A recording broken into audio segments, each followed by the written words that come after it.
Hello everyone! Today I have a very simple tutorial for you guys on how to make Epsom salt crystals. Another name for Epsom salt is magnesium sulfate. All you're going to need for this is Epsom salts, some warm to hot water, and food coloring. I have here half a cup of Epsom salt. I'm going to add it to my bowl.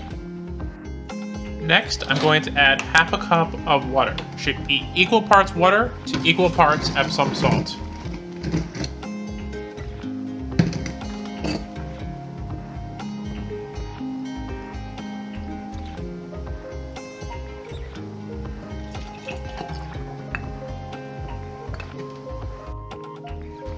As you see here, we have a cloudy mixture over here. I'm going to give this a quick stir.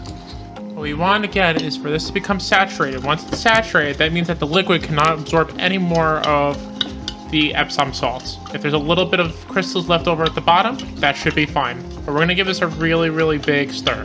At this point, add your food coloring. Usually only a few drops go really well here. But add as much as you'd like.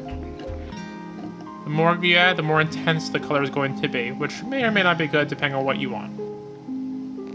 Okay, now I'm going to wrap up the top of the mug, clean up, and I'm going to leave it in the refrigerator overnight. And here is our jar after 2 days. If I tilt it like this, you can see some crystals. Let's pour out this liquid and take a better look. And now we have a better look at the crystals.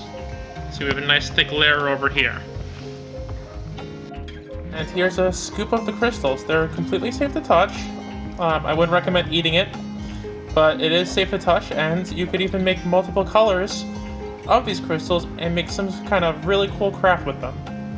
That's all we're going to have for today, so please follow along with the craft, see if you can do this, be patient with it while it's in the fridge, and most of all, enjoy.